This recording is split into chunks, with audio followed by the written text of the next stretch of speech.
Andrew Carter stepped off the plane feeling tired but accomplished. He had just returned from an international conference on global security, where he had represented the FBI as its director. It was a long flight, and all he wanted now was to get home to see Linda, his wife. She always made sure there was something warm waiting for him when he came back from trips like this, soup or coffee, sometimes both. Andrew smiled faintly at the thought as he walked through the bustling airport terminal. The airport was crowded, filled with travelers rushing to catch connecting flights or heading toward baggage claim. Families pushed strollers. Business people talked loudly into their phones. Children tugged at their parents' sleeves. Andrew adjusted the strap of his briefcase over his shoulder and glanced at his watch. If everything went smoothly, he would be home within the hour. He reached the security checkpoint without any issues. His credentials were always enough to breeze past most formalities. He carried not only his official FBI badge but also diplomatic clearance due to the nature of his work. But today felt different. Something about the air seemed heavier than usual. Maybe it was the fatigue catching up with him, or maybe it was the way people looked at him as he passed by. Some glanced away quickly, while others stared longer than necessary. Andrew shrugged it off. He was used to being noticed. Being the first black director of the FBI came with its own set of challenges after all. As he approached the exit, two figures blocked his path. They wore uniforms, police officers, and they didn't look friendly. One was tall and broad-shouldered, with a thick neck and a scowl that could intimidate anyone. The other was shorter, leaner, but no less menacing. Their names were stitched onto their badges: Officer Gregg and Officer Ryan. "Excuse me, sir," Officer Gregg said, stepping forward. His voice was loud enough to draw attention from nearby travelers. "We need you to come with us." Andrew stopped walking and turned to face them. "Is there a problem?" he asked politely. His tone was calm, almost soothing, though inside, alarm bells were beginning to ring. "We've received reports of someone matching your description involved in suspicious activity," Officer Ryan chimed in. His eyes narrowed as he scanned Andrew from head to toe. "You'll need to answer some questions." Andrew raised an eyebrow. "Suspicious activity? That's quite vague. Could you clarify what exactly I'm accused of?" Officer Gregg crossed his arms. "Don't play dumb with us. We're just doing our job here." Without another word, Andrew reached into his pocket and pulled out his wallet. From it, he retrieved his FBI badge and identification card. Holding them up clearly, he said, "I think this might help explain things. My name is Andrew Carter, and I am the director of the Federal Bureau of Investigation." For a moment, silence hung between them. Then Officer Ryan snorted. "Yeah, right. And I'm the President of the United States." He turned to his partner. "This guy's trying to pull a fast one on us." Andrew's jaw tightened. He wasn't surprised by skepticism. People often found it hard to believe someone who looked like him held such a high position. But this dismissal was infuriating. "If you don't believe me, feel free to call the number listed on my ID. You can verify my identity directly with headquarters." Instead of reaching for a phone, Officer Gregg grabbed Andrew's arm roughly. "Save the act for someone else. You're coming with us." Before Andrew could protest further, cold metal clicked around his wrists. Handcuffs. The sound echoed in his ears, louder than the chatter of the crowd surrounding them. For a split second, he considered resisting. Not physically, but legally. He knew his rights better than anyone. Yet he decided against it. Fighting back now would only escalate the situation, and he needed to stay composed if he hoped to resolve this quickly. The officers led him away, ignoring the murmurs of disbelief from onlookers. Some people stared openly, shaking their heads. Others snapped photos with their phones, capturing the surreal scene. Andrew kept his gaze straight ahead, refusing to let humiliation take hold. This wasn't about him personally. It never was. It was about the color of his skin, the assumptions people made based on appearances alone. Still, it hurt more than he cared to admit. They brought him to a small interrogation room near the security checkpoint. The space smelled faintly of stale, coffee and disinfectant. A single fluorescent light buzzed overhead, casting harsh shadows across the table in the center of the room. Officer Gregg motioned for Andrew to sit down, then leaned against the wall, arms crossed. Officer Ryan paced back and forth, occasionally glancing at Andrew like a predator sizing up its prey. "So," Officer Gregg began, breaking the silence, "let's cut the crap. Who are you really working for? Because we know you're not with the FBI." Andrew sighed deeply. "I already told you who I am. Calling my office will confirm it. Why waste everyone's time pretending otherwise?" "Officer."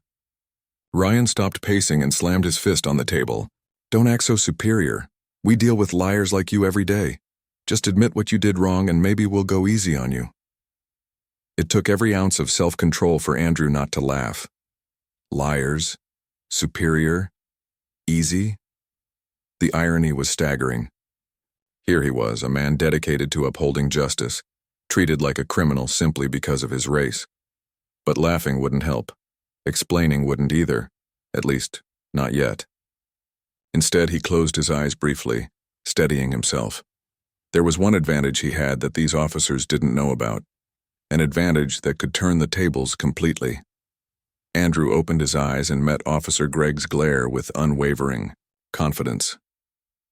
"You have no idea what you're dealing with," he said quietly. His voice carried a weight that made both officers pause. "But you're about to find out." Little did they know, help was already on the way. The interrogation room felt suffocating. Andrew sat still, his mind racing as Officer Gregg continued to glare at him, arms crossed tightly over his chest.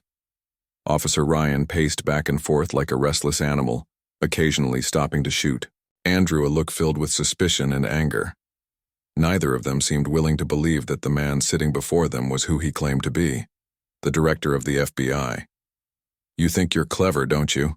Officer Ryan finally snapped, breaking the tense silence. He stopped pacing and leaned down, slamming both hands on the table.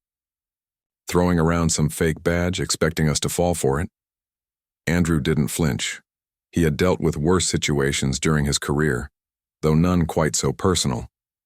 His eyes flicked briefly to the badge lying on the table, then back to the officers. "It's not fake," he said evenly. "You can verify it any time you want. All you have to do is pick up the phone." Officer Gregg snorted derisively. "Sure, buddy. And I'm supposed to just take your word for it? You could have gotten that badge off eBay for all we know." Andrew sighed inwardly. These men weren't interested in facts. They were operating purely on assumptions. Assumptions based on the color of his skin rather than anything substantial. Still, he knew arguing wouldn't get him anywhere. Not yet, anyway. So instead of responding, he focused on maintaining his composure, letting their arrogance work against them. As the seconds ticked by, Andrew subtly shifted his weight in the chair.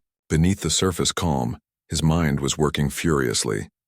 Embedded deep within his body was a piece of technology most people couldn't even imagine existed, a neural implant designed for high-level agents like himself.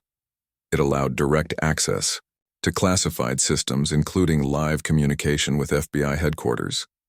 If he could activate it without drawing attention, help would arrive sooner than these officers expected.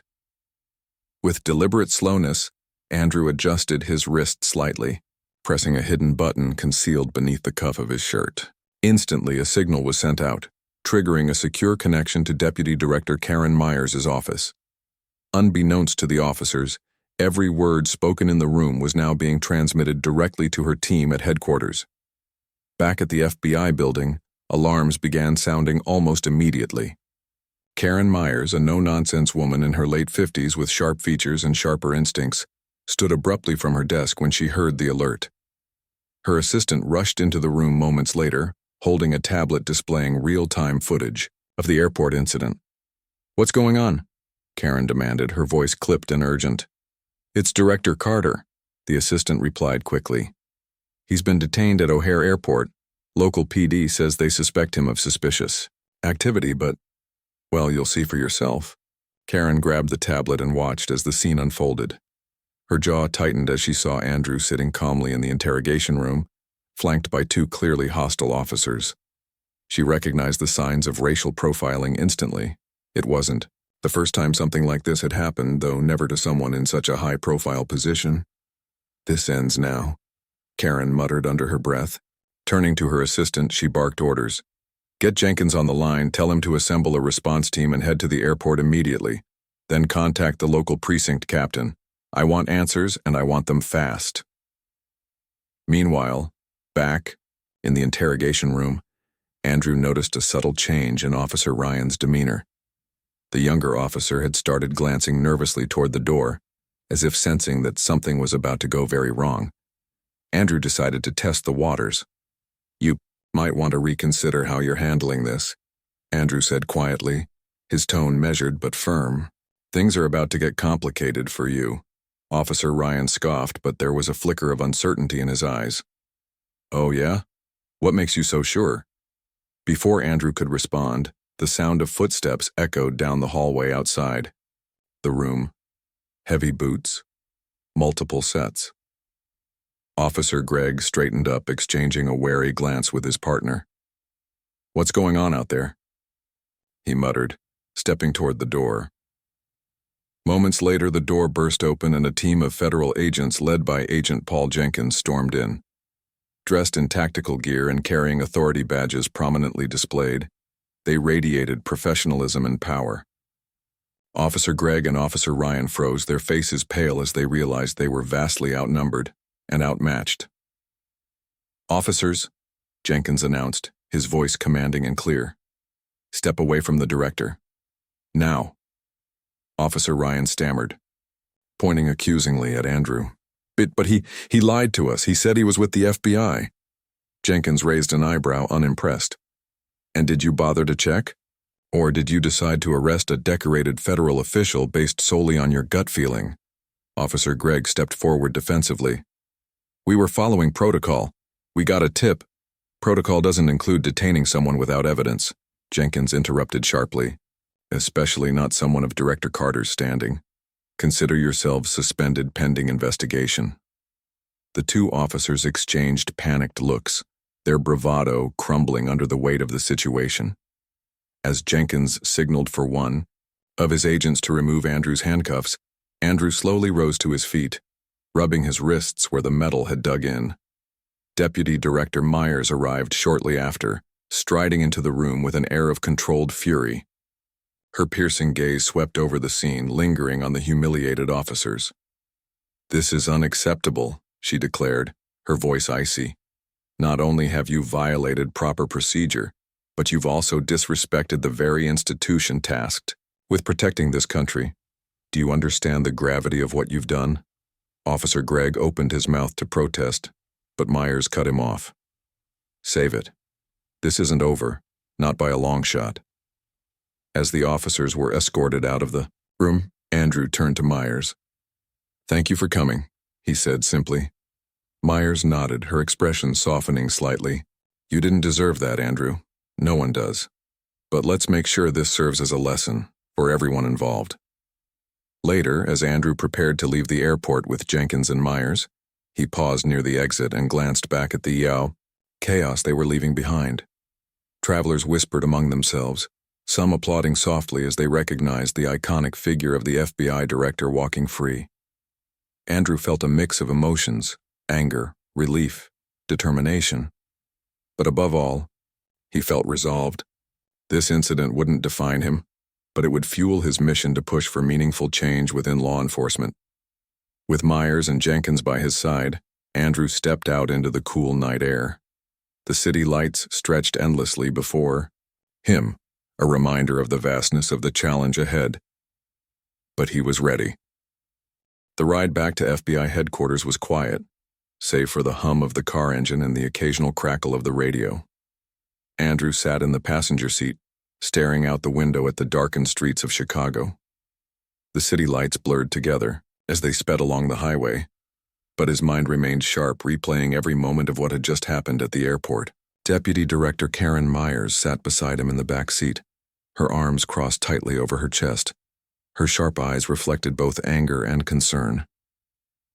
"We need to handle this carefully," Myers said finally, breaking the silence. "This isn't just about you anymore, Andrew. It's bigger than that." Andrew nodded without looking away from the window. I know, but we have an opportunity here. An opportunity to expose systemic issues and push for real change. Agent Paul Jenkins, driving the car, glanced at them through the rearview mirror. Change doesn't happen overnight, sir. People like those officers, they'll dig their heels in. They'll claim it was all a misunderstanding or blame someone else.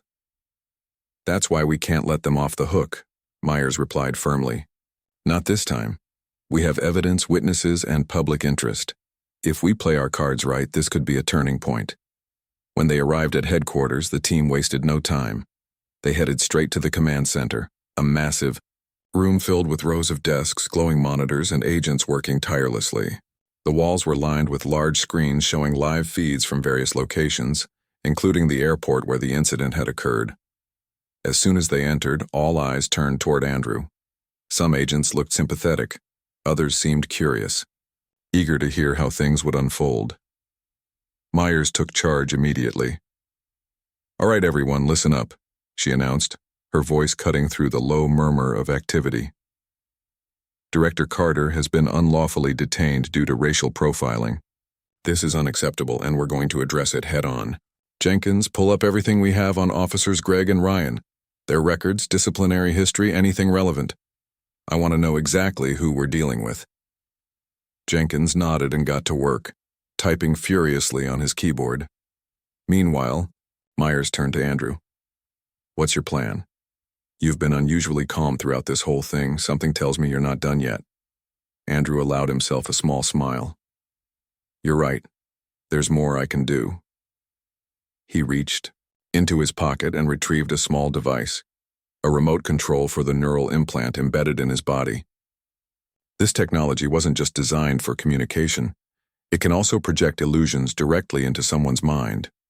With your permission, I'd like to use it to make Officers Gregg and Ryan understand the gravity of their actions. Myers raised an eyebrow, intrigued. An illusion? Are you sure that's wise? It's non-lethal and reversible, Andrew explained. But it will give them a taste of the consequences they might face if they continue down this path. Sometimes fear is the only language people like them understand. After a brief pause, Myers gave a reluctant nod. Do it, but keep it contained. We don't need any unnecessary collateral damage. With Myers' approval, Andrew activated the device. On one of the large screens, the live feed showed Officers Gregg and Ryan sitting nervously in a holding cell at the precinct. Suddenly, their expressions changed. Fear washed over their faces as they began clutching their heads, gasping for air. To them, it felt as though invisible forces were closing in, dragging them into a nightmare of their own making. They saw flashes of courtrooms, angry crowds, and prison cells, all imagined scenarios created by Andrew's neural implant. Within moments, the two officers collapsed to their knees, trembling uncontrollably. Tears streamed down their faces as they begged for mercy, though no one in the room could hear their cries. Back in the command center, the agents watched silently, some shocked, others satisfied by the poetic justice unfolding before them. This is insane, Jenkins muttered, staring at the screen. Is this really happening? It's all in their minds, Andrew clarified. They're experiencing what they deserve, a glimpse of accountability.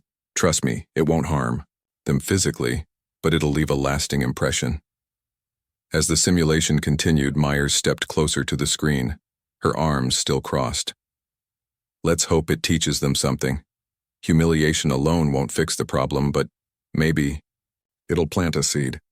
The illusion lasted only a few minutes, but it felt like hours to Officers Gregg and Ryan. When it ended, they slumped against the wall of the holding cell, drenched in sweat and shaking violently. Their bravado was gone, replaced by raw vulnerability. Outside the cell, a senior officer approached cautiously, unsure of what had just transpired. What happened? The senior officer demanded, eyeing the two men warily. Are you okay? Officer Gregg struggled to speak, his voice barely above a whisper.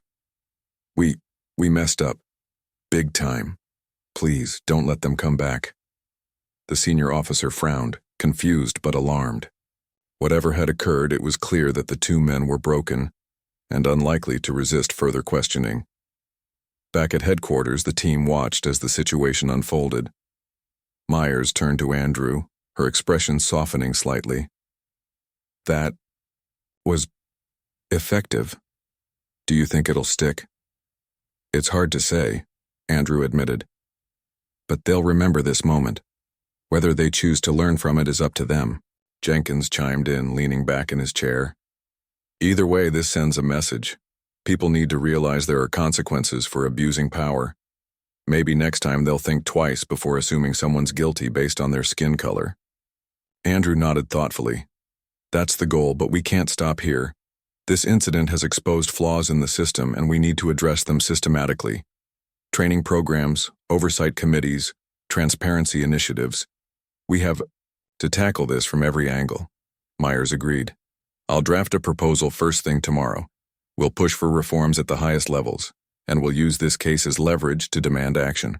As the meeting wrapped up, Andrew found himself reflecting on the day's events.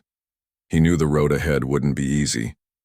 Racism and prejudice were deeply rooted in society, and dismantling those structures would take time and effort. But tonight, he felt a glimmer of hope. For once, justice hadn't been delayed or denied.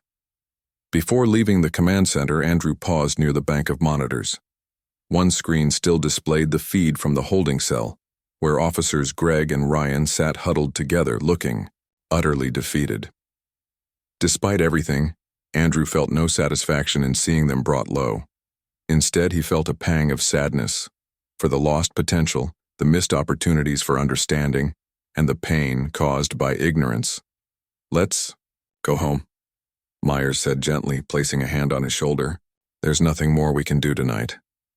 Andrew nodded and followed her out of the room. As they walked through the quiet halls of headquarters, he thought about Linda waiting for him at home. She would want to hear every detail, and he owed it to her to share the truth, not just about what happened, but about how he planned to move forward. Outside, the city stretched out beneath a starless sky. The lights twinkled like fireflies, each one representing a story, a life, a dream. Andrew took a deep breath, feeling the weight of responsibility settle onto his shoulders once again. But he didn't shy away from it. Instead, he embraced it, knowing that even in the darkest moments, progress was possible, if people were willing to fight for it. The next morning, news of the incident spread like wildfire across the country. Social media exploded with hashtags like Justice for Carter and On Systemic Racism Exposed. Videos of Andrew being detained at the airport had gone viral, showing the calm dignity he maintained despite the hostile treatment by officers Greg and Ryan. People were outraged, some demanding accountability, others praising Andrew for his composure under pressure. By midday, the FBI called a press conference to address the situation. Reporters packed into the large auditorium at headquarters, their cameras flashing nonstop as they jockeyed for position near the podium. The atmosphere was electric, buzzing with anticipation. Everyone wanted answers, and Andrew was ready to give them. When Andrew stepped onto the stage, flanked by Deputy Director Karen Myers and Agent Paul Jenkins, the room fell silent for a moment before erupting into a cacophony of shouted questions. He held up a hand, signaling for quiet, and waited patiently until the noise subsided. "Thank you all for coming," Andrew began, his voice steady and clear. "What happened yesterday at O'Hare Airport was not an isolated incident. It is part of a much larger issue, a pattern of racial profiling and systemic bias that continues to plague our society. I'm here today not just to share my story, but to call for meaningful change." The reporters leaned forward, pens scribbling. Furiously as Andrew spoke, he recounted the events of the previous day in detail, describing how he was detained without cause and treated with disrespect, simply because of the color of his skin. His tone remained measured, but there was no mistaking the emotion behind his words. "This isn't about me personally," he continued. It's about every person who has ever been judged unfairly based on stereotypes rather than facts. It's about every parent who worries their child might face the same treatment one day. And it's about ensuring that those sworn to protect us are held accountable when they fail to uphold the law, As Andrew finished speaking, the room erupted again. Reporters fired off questions from every direction, some accusatory, others seeking clarification. One reporter stood up, her voice cutting through the chaos. "Director Carter, do you believe the officers involved should face criminal charges?" Andrew paused, choosing his words carefully. "That decision rests with the justice system. What I can say is that accountability must be prioritized. These officers abuse their power, and the public deserves transparency in how this case is handled." Another reporter chimed in. "Sir, what steps will the FBI take to prevent something like this from happening again?" This time, Deputy Director Myers stepped forward to answer. "We're implementing new protocols to address racial bias within law enforcement," she explained. "This includes mandatory training programs, increased oversight, and partnerships with community organizations. Additionally, we'll advocate for national reforms to ensure consistency across agencies." Agent Paul Jenkins added, "Technology also plays a role. We're exploring ways to use data analytics and body cameras equipped with AI monitoring to identify potential misconduct before it escalates." The press conference lasted nearly 2 hours, with Andrew fielding question after question. By the end, he looked exhausted but determined.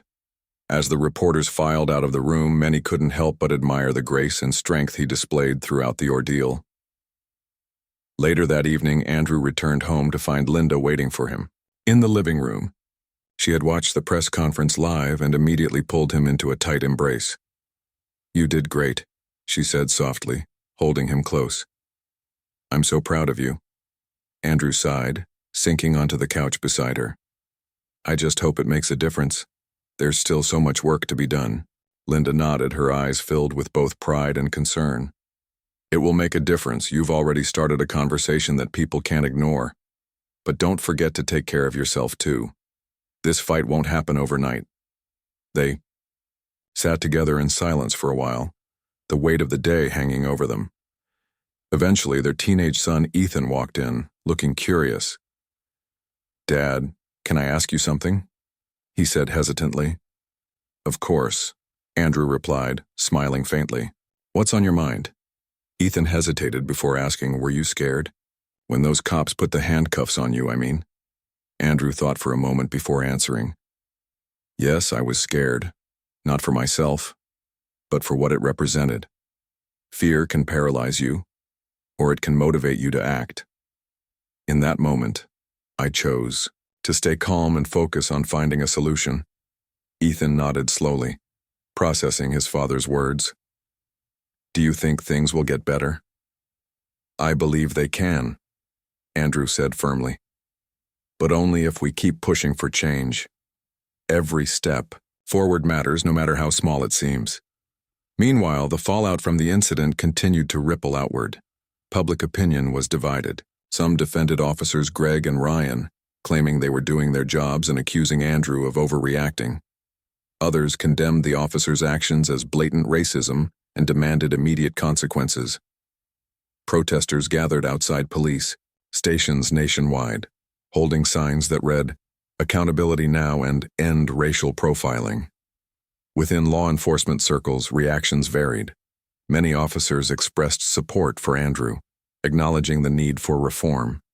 Others bristled at the criticism, arguing that singling out individual cases painted an unfair picture of the profession as a whole. At the precinct where officers Greg and Ryan worked, internal investigations moved swiftly. Their disciplinary records were reviewed, revealing past complaints of excessive force and discriminatory behavior. Both men were placed on administrative leave pending further action, though whispers of lawsuits and appeals circulated among their colleagues. Back Sioux. At FBI headquarters, Deputy Director Myers worked tirelessly to draft proposals for nationwide reforms. She collaborated with civil rights organizations, legal experts, and policymakers to create comprehensive plans addressing racial bias in policing. Among the initiatives were stricter guidelines for detainments, independent oversight boards, and incentives for departments adopting best practices. Andrew supported these efforts fully, using his platform to amplify the message. He gave interviews, wrote op-eds, and met with community leaders to discuss strategies for fostering trust between law enforcement and marginalized groups. Despite the backlash from certain quarters, he remained steadfast in his commitment to progress. One evening, as Andrew prepared for another long day ahead, he received a call from Karen Myers. "We've got preliminary approval for the reforms," she announced, her voice tinged with excitement. "It's not everything we wanted, but it's a start." "That's incredible news," Andrew replied, allowing himself a rare smile. "Thank you for making it happen." "There's still a lot of work to do," Myers reminded him. "But we're moving in the right direction." As Andrew hung up the phone, he felt a renewed sense of purpose. Change wouldn't come easily, but each victory, even the smallest ones, was worth celebrating. For now, he focused on the road ahead, knowing that the journey toward justice would require patience, perseverance, and unwavering resolve. Months passed since the incident at the airport, and life began to settle into a new rhythm for Andrew Carter. The initial storm of media attention had died down, replaced by quieter but steady progress toward reform. New policies were implemented across law enforcement agencies nationwide, including stricter guidelines for detainments, mandatory bias training, and increased accountability measures. While not everyone welcomed these changes, some officers grumbled about overreach or unnecessary bureaucracy, the impact was undeniable. At home, Andrew tried to leave the weight of his job at the office. He cherished evenings spent with Linda and Ethan, finding solace in their laughter and shared meals. Tonight was no different. The three of them sat around the coffee table in the living room, enjoying a simple dinner of chicken soup and sandwiches. The soft glow of the table lamp created a warm, inviting atmosphere, while the distant hum of the city outside served as a comforting background noise. Ethan finished chewing a bite of his sandwich and looked up at his father. "Dad, do you think things will ever really change? Like, actually change?" Andrew paused, setting down his spoon. It wasn't the first time Ethan had asked this question, but it always gave him pause. How could he explain the complexity of systemic issues to someone so young yet so perceptive? "I think they can," Andrew replied after a moment. "But change takes time. People have to want it badly enough to work for it. And sometimes, that means making sacrifices." Linda chimed in, her tone gentle but firm. "It's like planting seeds. You don't see the tree right away, but if you water it and take care of it, eventually it grows strong." Ethan nodded thoughtfully. "I guess that makes sense. But it feels like every time something bad happens, people talk about it for a little while and then they forget." "That's true," Andrew admitted. "But we can't let ourselves forget. Every case matters, even the ones that don't make headlines. That's why I keep doing what I do." The conversation shifted to lighter topics after that, with Ethan sharing stories from school and Linda teasing Andrew about his habit of bringing work home, despite promising otherwise. For a brief moment, the world beyond their walls felt far away, a reminder that even amidst chaos there were pockets of peace worth protecting. Outside their cozy bubble, however, the fight for justice continued. Officers Greg and Ryan faced disciplinary hearings during which evidence of their past misconduct came to light. Both men were ultimately dismissed from the force, though appeals dragged on for months. Their case became a flashpoint in national discussions about police accountability, sparking debates about whether punishment alone could address deeper systemic flaws. In response, Andrew worked tirelessly to push for broader reforms. He collaborated with civil rights organizations, lawmakers, and community leaders to draft legislation aimed at reducing racial profiling and improving transparency within law enforcement. One of the most significant victories came when Congress approved funding for body cameras equipped with AI monitoring systems, a technology designed to flag potential misconduct in real time. Deputy Director Karen Myers played a key role in implementing these tools, ensuring they were rolled out responsibly. "This isn't about catching people in the act," she explained during a briefing. "It's about preventing harm before it happens. Accountability starts with awareness." Despite the progress, resistance remained. Some departments resisted adopting the new technologies, citing cost concerns or privacy issues. Others argued that reforms unfairly targeted officers who were simply doing their jobs. Andrew understood their frustrations but refused to back down. "We're not targeting anyone," he said during an interview. "We're trying to build trust between communities and law enforcement. That trust has been broken for far too long, and repairing it requires effort from both sides." As weeks turned into months, Andrew found himself reflecting on the journey so far. He had faced challenges he never imagined when he first took on the role of FBI director, but each obstacle had taught him something valuable. Most importantly, he learned that leadership wasn't just about making decisions, it was about inspiring others to join the cause. One evening, as he prepared to leave the office, Agent Paul Jenkins stopped by his desk. "Sir, I wanted to thank you for everything, what you've done. It's changed the way people think. Even some of the skeptics are starting to come around." Andrew smiled faintly. "It's not just me, Jenkins. Change happens because of collective effort. We wouldn't be here without the team or without the courage of those willing to speak up." Jenkins nodded, then hesitated before adding, "Still, it takes someone special to lead the charge. Not everyone would have handled it the way you did." After Jenkins left, Andrew sat quietly for a moment, letting the compliment sink in. He knew he wasn't perfect, far from it, but he also knew he had stayed true to his principles. That, more than anything, gave him peace. That weekend, Andrew decided to take a rare day off. He and Linda drove out to a nearby park, where they walked along winding trails surrounded by autumn leaves. The air was crisp, carrying the scent of earth and wood smoke. Ethan tagged along, snapping photos with his camera for a school project. As they reached a clearing overlooking a small lake, Andrew stopped to take it all in.